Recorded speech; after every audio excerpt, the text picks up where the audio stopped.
Have you ever noticed the wisest women in the room often speak the least? They're not the loudest. They don't rush to prove a point. They don't throw their opinions around like confetti. They carry a different kind of power. The kind that moves in silence, that listens first, that speaks only when words are heavier than silence. In a world where everyone is told to be louder, faster, more visible, an intelligent woman does the opposite. She filters, she chooses, she edits herself with intention, not because she lacks confidence, but because she knows this truth. The soul becomes dyed with the color of its thoughts. Marcus Aurelius. And words? They are thoughts made flesh. What you say becomes who you are. And sometimes what you don't say shapes you even more. An intelligent woman understands that not every emotion deserves a microphone. Not every opinion deserves to be tweeted. Not every battle deserves her energy. Because with every sentence, you are either building your dignity or leaking it. That's what makes her different. She's not afraid to speak, but she doesn't speak from fear. She's not here to impress. She's here to align. But let's be honest. Even the strongest women have said things they later regretted. Words that came from exhaustion, insecurity, or impulse. And that's what this video is about. Not judgment, but awareness. Not silence, but discernment. We're going to explore 8 phrases that an intelligent woman never says, and why. Not because she's perfect, but because she's practiced. Because she's chosen wisdom over noise. Each phrase we'll unpack is common. You've likely heard them, maybe even spoken them. But once you see what they cost you, in energy, in clarity, in peace, you won't want to carry them forward. You don't need to speak more to be powerful. You don't need to be liked to be worthy. You don't need to say everything to be understood. So take a deep breath and walk with me into the quiet strength of a woman who knows what not to say. Whatever. 2 syllables, 1 shrug, 1,000 unshed feelings. It rolls off the tongue like indifference. But more often than not, it isn't apathy. It's something heavier, exhaustion wearing a mask. We say it when we're tired of explaining, when we've spoken our truth one too many times and watched it get ignored, twisted, or dismissed. We say it when we don't know how else to hold our boundaries, so we drop them entirely. And slowly we start calling it peace. But it isn't. It's the quietest kind of resignation. In a world that rewards assertiveness and constant noise, whatever becomes a survival tool, a shield, a strategy, a way to walk away without crying, to sit at the table without having to fight, to be present without having to participate. But here's the thing. You can't whatever your way into clarity. You can't whatever your way into peace. Because when you say it too often, you begin erasing yourself from the very spaces where you once mattered. An intelligent woman knows this. She knows whatever may sound neutral, but it's not. It's loaded with quiet pain, self-censorship, and emotional fatigue. And worse, the more you say it, the more the world believes you don't care. So they stop asking, stop listening, stop inviting your voice into the room. The Stoics never told us to stop feeling. They told us to feel fully and then respond with reason, to master our reactions, not mute them. You have power over your mind, not outside events. Realize this, and you will find strength. Marcus Aurelius. Let's talk about Laura. She was a quiet powerhouse in a creative agency, smart, steady, passionate. But over time, she noticed a pattern. When she spoke, louder voices cut her off. When she shared ideas, they were overlooked until someone else rephrased them. She didn't want to come across as aggressive, so she adapted. She swallowed disappointment and replaced passion with passivity. When a project changed direction without her input, she said, "Whatever." When her contributions were credited to someone else, she smiled politely. "Whatever." When she wasn't invited to a major presentation, her mouth said, "Whatever," but her chest tightened with heat. At first, it felt easier, quieter, but over time, she became invisible, even to herself. Until one day during a company-wide meeting, her boss praised a campaign she had single-handedly shaped. He didn't mention her name. No one turned toward her. No one knew it was her. And that night, in the quiet of her apartment, she cried, not because she wanted applause, but because she had stopped advocating for her own presence. That was the moment Lara chose a new response. She didn't become louder, she became clearer. She started saying, I care about this, and I'd like to offer a perspective. I'd like to clarify something that matters. I don't raise my voice, but I do raise my standards. And slowly the room adjusted, not because she changed who she was, but because she stopped hiding behind what she wasn't. Here's the deeper danger. The more you rely on whatever, the more it trains your nervous system to disassociate from what actually matters to you. You stop listening to your gut. You stop protecting your values. You even stop trusting your voice and begin confusing silence with emotional maturity. But they are not the same. An intelligent woman knows. There's a difference between being grounded and being disengaged, between choosing peace and avoiding presence. So if whatever has become your default, pause. Ask yourself, am I quiet because I'm centered or because I've given up? Am I disengaging to protect my energy or because I no longer believe it matters? Am I calling this calm when it's really numbness? Because whatever feels like control. But what it often creates is emotional disconnection from others and eventually from yourself. So what can you say instead? I care, but I will not waste my energy on chaos. This matters to me. I'll return to it when I'm grounded. I am not indifferent. I am discerning. Discernment is power. Apathy is not. You don't have to say much to be respected, but you do have to mean what you say and say it when it counts. Let others mistake silence for softness. You'll carry silence like a blade. You'll speak like you've measured every word in gold. You'll refuse to give away your peace for cheap approval. And next time whatever rises in your throat, remember, you don't owe silence to keep the peace. You owe yourself the dignity of discernment. This isn't retreat, it's restraint. And restraint, when chosen freely, is not weakness. It's wisdom. It's self-mastery. It's power. I already know that. It sounds sharp, efficient, even confident. But peel back the tone, and you'll often find fear, not wisdom, hiding underneath.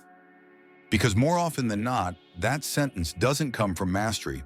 It comes from the ego, trying to protect itself from being seen as unprepared, uninformed, or, worst of all, still in progress.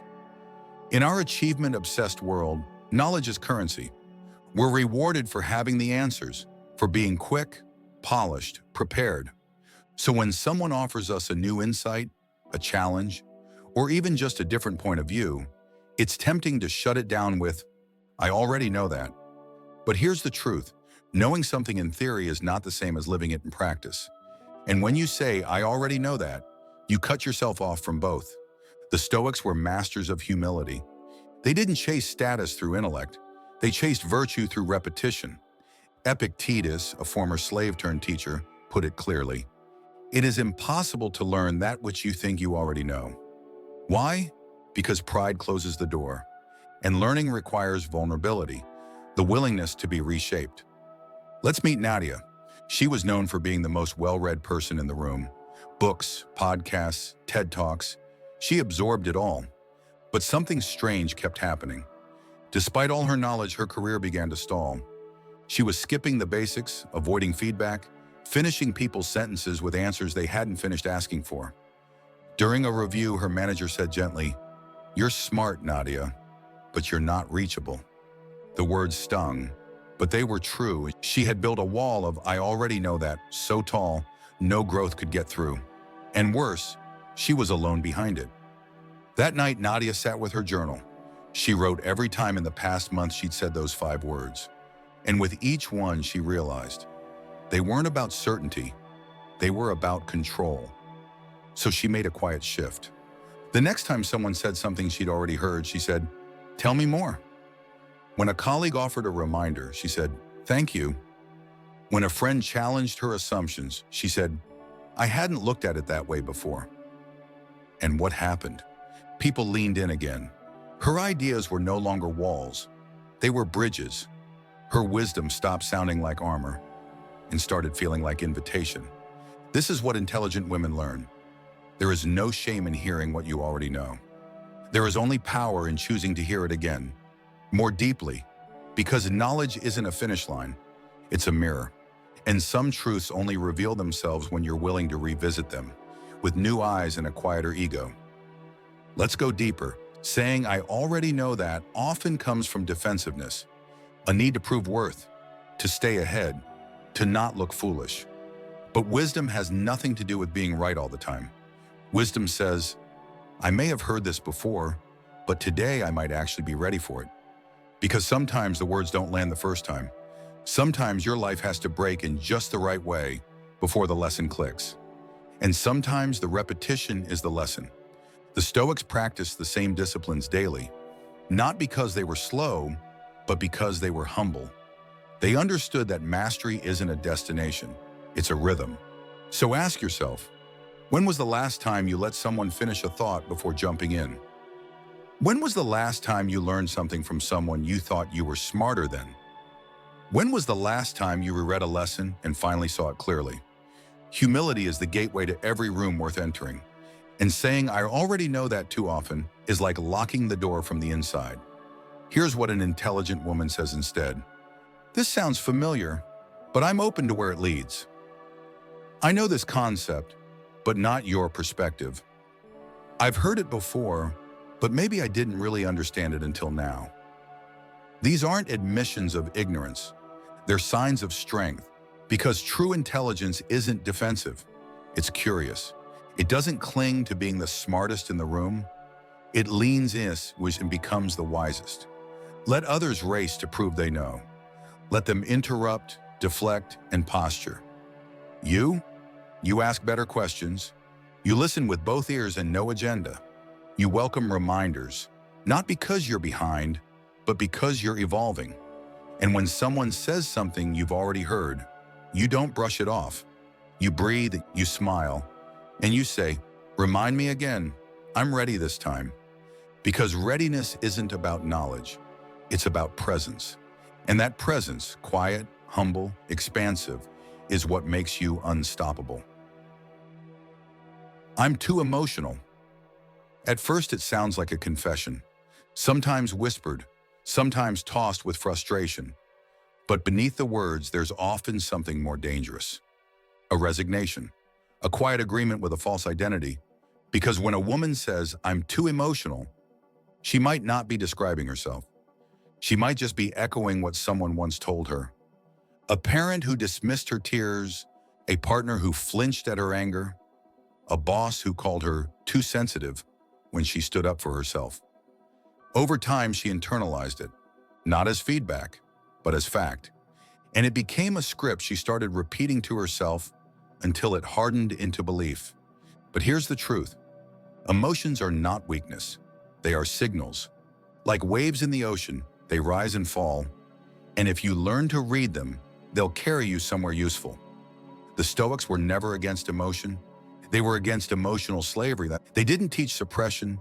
They taught regulation, awareness, choice. We suffer more often in imagination than in reality. Seneca. They knew that unchecked emotion leads to chaos, but buried emotion, that leads to corrosion. An intelligent woman doesn't fear her emotions. She respects them. She studies them. She sharpens them into insight, not outbursts. Let's talk about Amara. She was fiery, brilliant, beloved, and deeply emotional. She cried during documentaries, laughed loudly at awkward moments, and when hurt, her words had edges. Over time, people labeled her too intense, so she adapted. She started apologizing before speaking, watering herself down, saying things like, "Sorry, I'm just being emotional. Ignore me, I'm overreacting." But one day during a difficult family conversation, her younger sister broke down in tears. Amara reached out gently and said, "It's okay to feel this." Her sister looked up and whispered, "But you always say not to. You said it makes people uncomfortable." That moment shattered something in Amara. She realized her fear of being too emotional had not only silenced her, It had silenced the people watching her. From that day forward, she made a new choice. Not to be reckless, not to overshare, but to feel without shame. She began journaling every day, not just what she felt, but why. She started pausing before reacting, not to suppress, but to understand. She learned how to sit with discomfort without turning it into damage. That's emotional maturity, not numbness, not volatility, but inner fluency. Here's the trap. Saying I'm too emotional feels like honesty, but it often becomes a limit, a ceiling, a justification for bad behavior. Or worse, a reason to stop trying. It says this is just how I am, which really means I don't believe I can grow from this. But an intelligent woman knows you are not your reaction, you are your response. Your emotions are visitors, not dictators. They come, they teach, they pass. And if you're willing to listen, they won't destroy you. They'll refine you. Let's make this practical. Instead of, I'm too emotional, try, this is a strong feeling. I'm going to pause and listen to it. I'm noticing a pattern in how I react. What is it pointing to? I feel deeply, but I respond deliberately, because that's what makes you powerful. Not holding back tears, but holding space for them. Not denying anger, but channeling it with clarity. Not shrinking your empathy, but protecting it with boundaries. You don't have to become stone to be stable. You don't have to become cold to be calm. The Stoics believed in emotional sovereignty. That means you don't let feelings drive the car, but you don't lock them in the trunk either. You give them a seat, you listen, then you decide where to go. So ask yourself, am I feeling too much or just feeling something I've never allowed myself to feel fully? Am I too emotional, or have I just been taught that emotion is inconvenient to others? What would happen if I saw my sensitivity as a strength with discipline, not a flaw with shame? Because the women who change the world are not always the coldest. They're often the ones who feel everything and still move forward with grace, with awareness, with wisdom. So don't fear your emotions, train them, and let them serve something greater than impulse. Not every wave needs to be calmed, but every wave deserves to be understood. This isn't about becoming someone else. It's about coming home to yourself and learning how to hold that home steady through every storm. I just want to be liked. It sounds harmless, even honest. But if you listen closely, beneath the softness is a quiet desperation, the hunger to belong at any cost. This phrase isn't spoken from power. It's spoken from a place just behind your eyes where rejection still echoes from childhood, where being excluded still stings, and where being liked feels like being safe. And so we adjust. We smile more than we feel. We soften our tone. We say yes when we mean no. We avoid conflict. We dilute truth. Not because we're weak, but because we're scared that who we really are might not be enough. That's the invisible prison.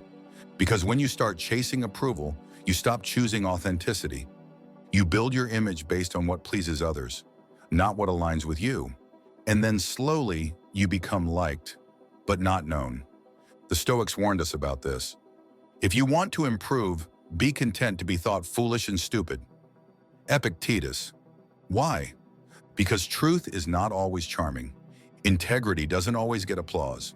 And sometimes doing what's right means being misunderstood. An intelligent woman knows this. She doesn't live to provoke, but she also doesn't live to perform.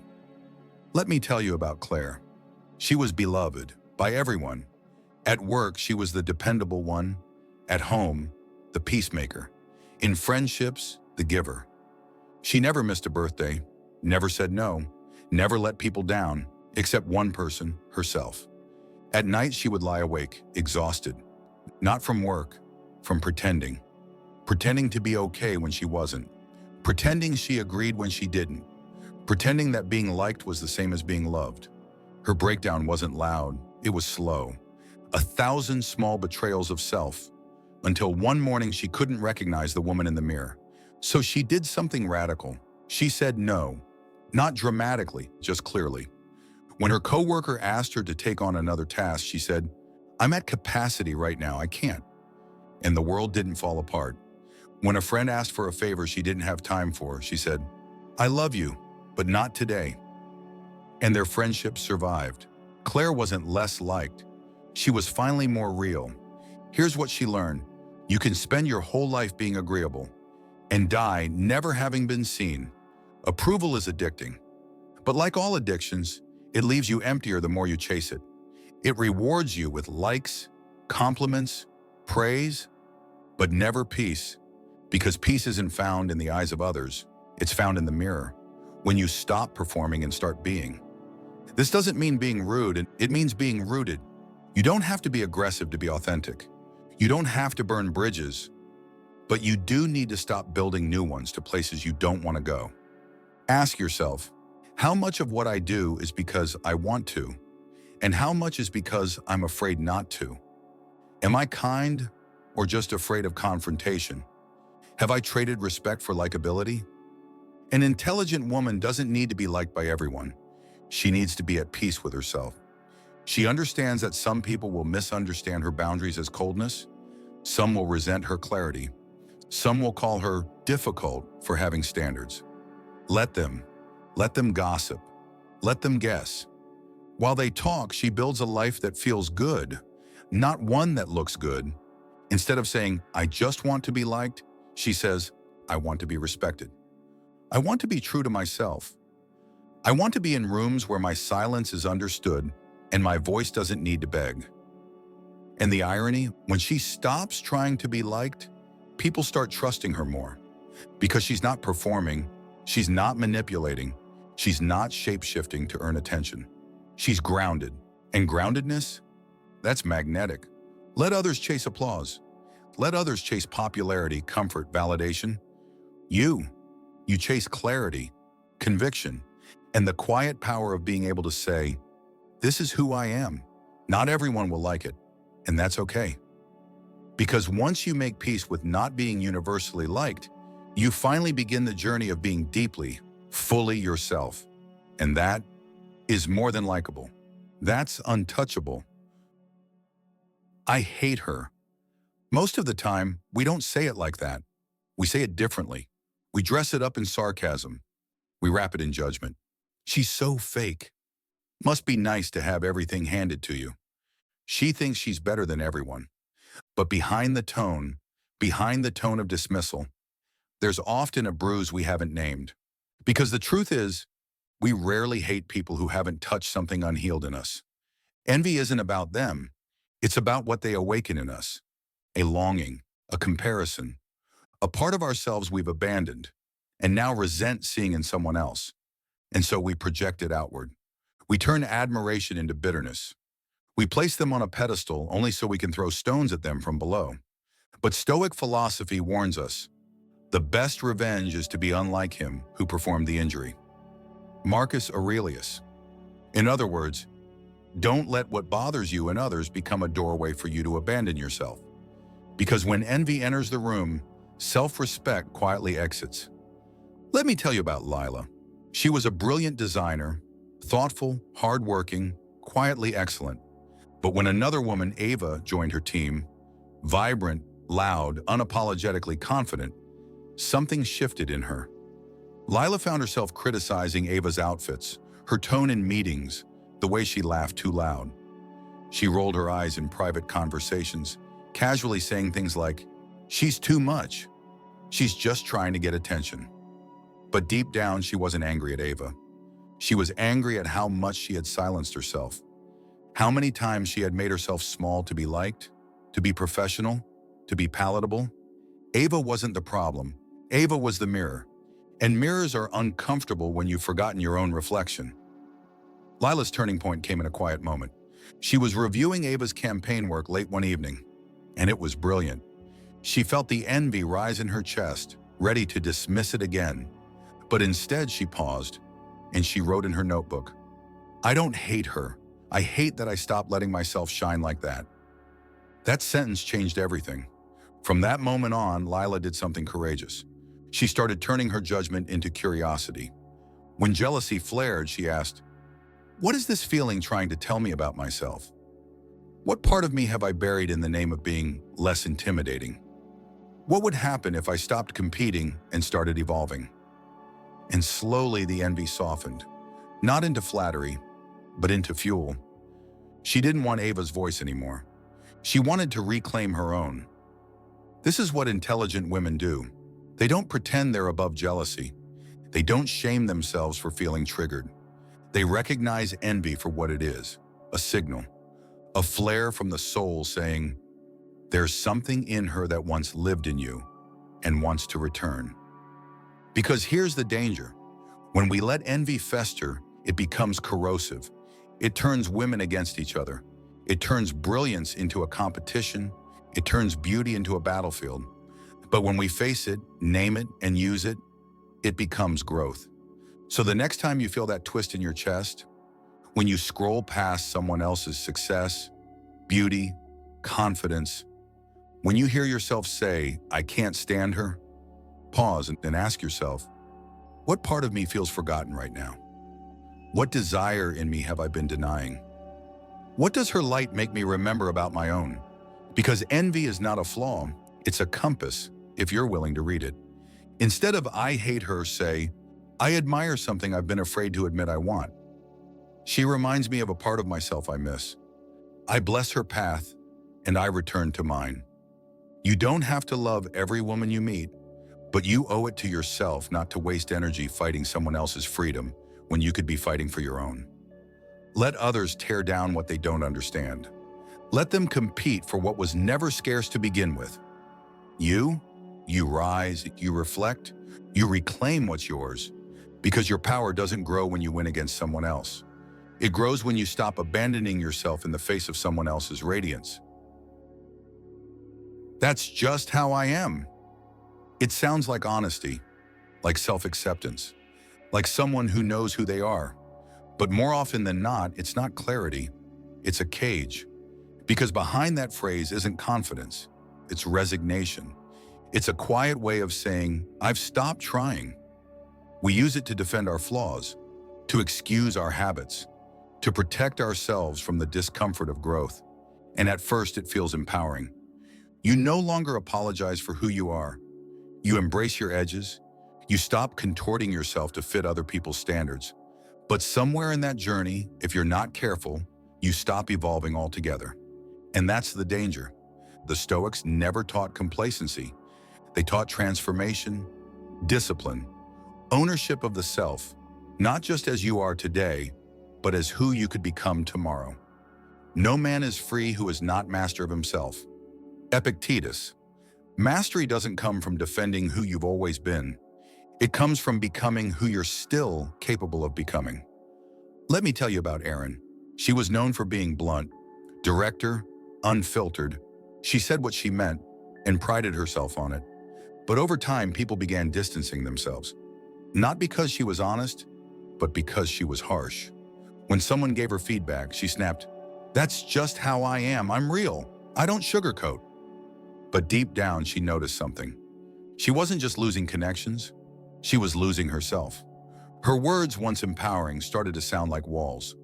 Until one day, her younger colleague approached her after a tense meeting and said gently, "You're brilliant, Erin, but I think sometimes your sharpness cuts through more than it lifts up." It wasn't said with malice, it was said with care, and that made all the difference. Erin didn't explode. She didn't defend herself. She went home, sat with the discomfort, and realized something. She had confused authenticity with avoidance. She'd been clinging to her personality not as expression, but as protection. Because working on her delivery would mean facing some uncomfortable truths that she didn't always know how to be vulnerable. That directness had become a shield against intimacy. That growth would require effort, not excuses. That night, she wrote in her journal, "This may be how I've been, but it's not who I want to stay."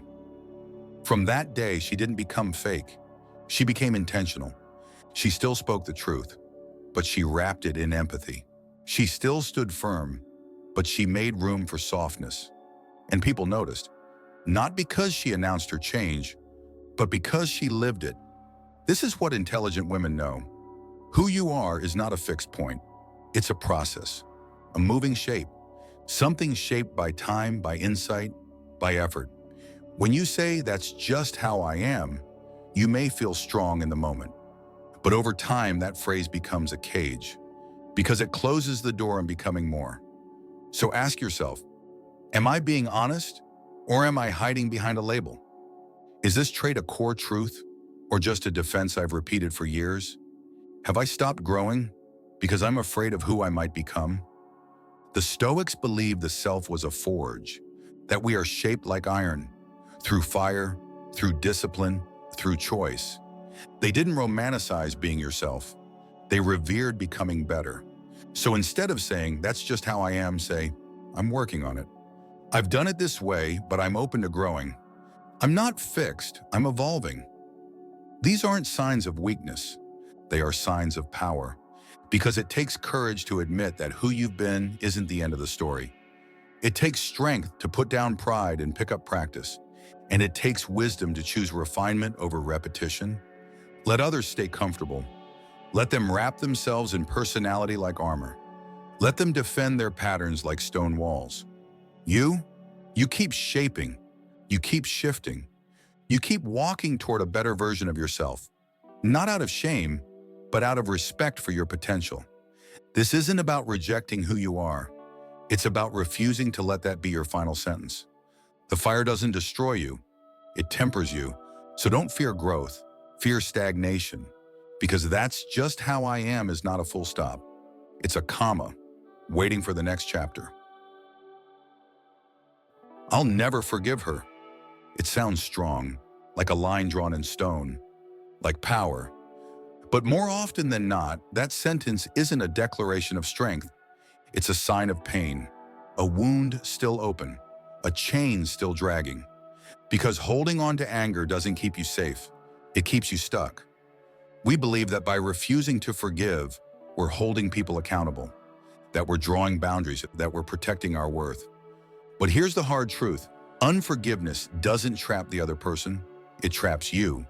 It ties you to the memory, to the betrayal, to the version of yourself that was hurt and hasn't yet healed. And worst of all, it gives the person who wounded you a permanent seat in your mind.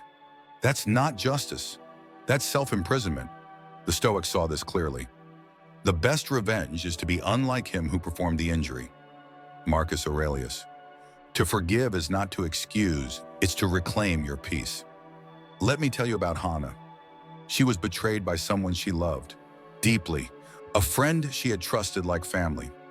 There were lies, manipulations, the kind that make you question your own memory, your own judgment. For years, Hannah held on to her anger like a sword. She told herself, I'll never forgive her. She doesn't deserve it. And maybe that was true. But as the years passed, Hannah noticed something. She still woke up thinking about what happened. She still rehearsed the story in her mind, as if replaying it could change the ending. One day, a mentor asked her, is this helping you heal or just helping you stay angry? She didn't answer. She didn't have to. That night, she wrote in her journal, she doesn't deserve forgiveness, but maybe I do. That shift changed everything. Forgiveness, she realized, was not about making peace with the past. It was about making peace with the present. It wasn't about letting someone else off the hook. It was about finally climbing off the hook herself. This is what intelligent women learn. Forgiveness is not weakness, it's wisdom. It's knowing when to stop drinking poison, hoping someone else will feel it. It's choosing peace over pride, not because the other person deserves it, but because you do. Let's be clear. Forgiveness does not mean reconciliation. It does not mean forgetting. It does not mean saying it's okay. Because sometimes it's not okay.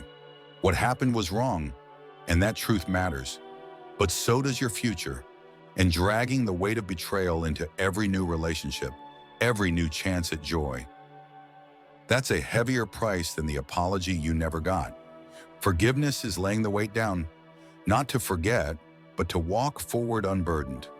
Ask yourself, am I refusing to forgive because I still need justice, or because I'm afraid of letting go? Is my anger protecting me or preventing me? What would life look like without this pain defining me? The Stoics believed that our peace is our responsibility, not the world's, not our past, not our offenders. They taught that we suffer not because of what happened, but because of our attachment to what happened, our ongoing judgment of it, our refusal to release it. It is not events that disturb people, but their judgments about them. Epictetus. When you say, "I'll never forgive," what you may really be saying is, "I'll never allow myself to heal." So instead, try this. I'm no longer carrying this. I release myself from the prison of resentment. I forgive, not because they earned it, but because I choose peace. You don't have to tell them. You don't have to call, write, or explain. Forgiveness doesn't need an audience. It only needs you. It happens quietly, in the space where pain once lived. And now, peace wants to take root.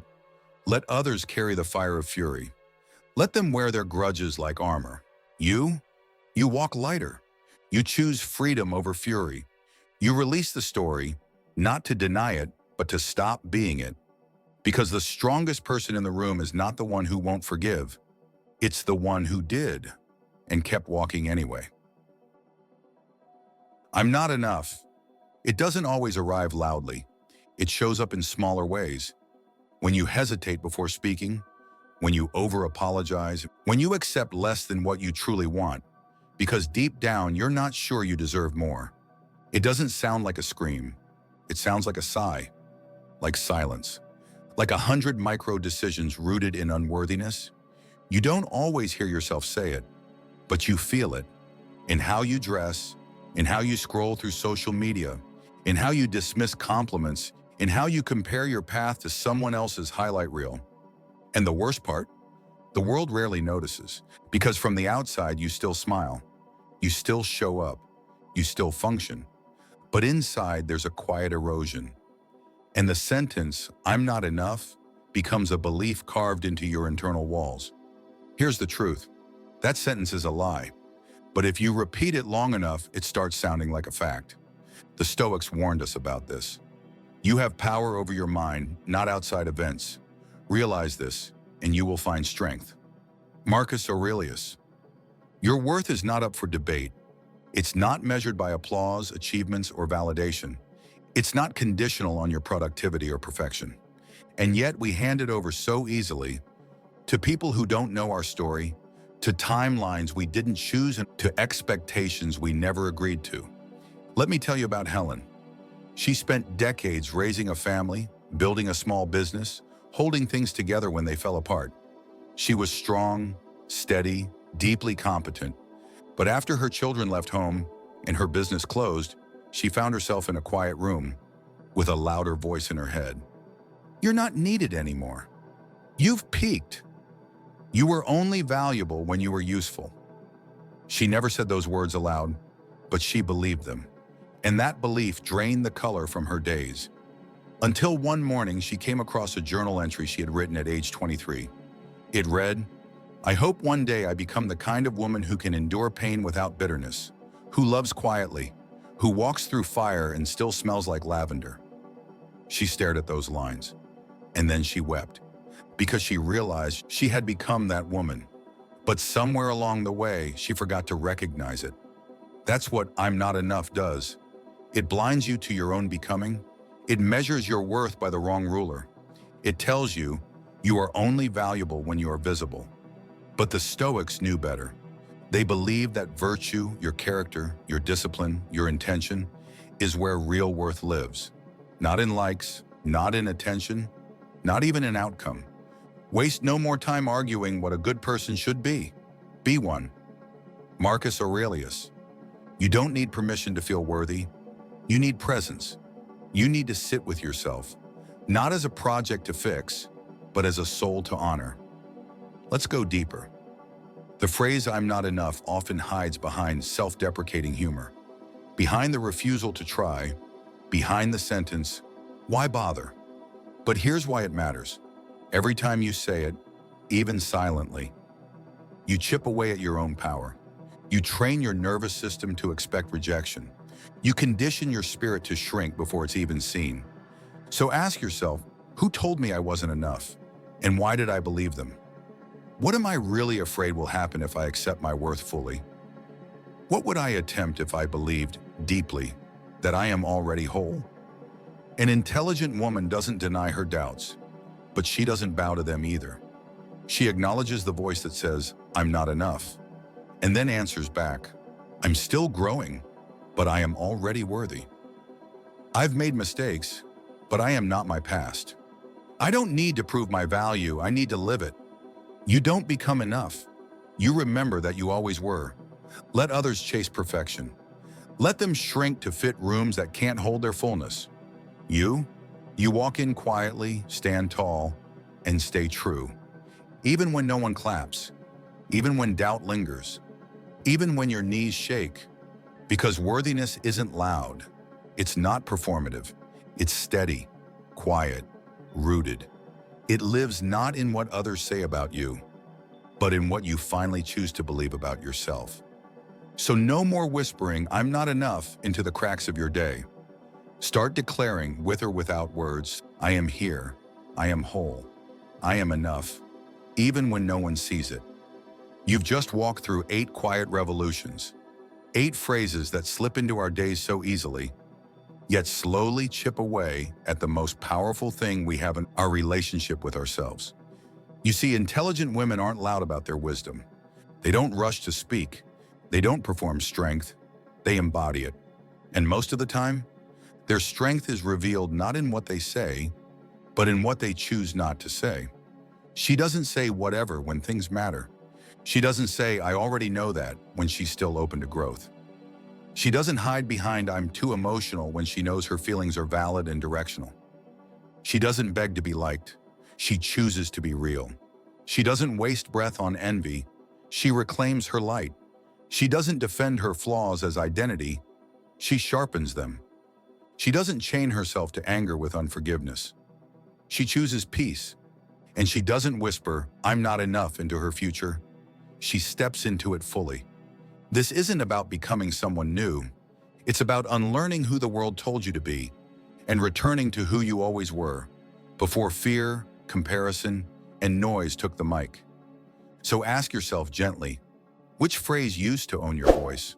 Which one are you now ready to release? Because every time you catch one of these thoughts and choose not to repeat it, you create space for something truer to rise.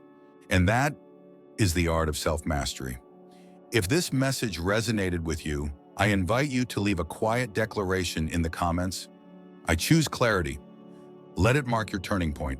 This is Stoic Viva. Thank you for walking this path with me, and I'll see you in the next chapter.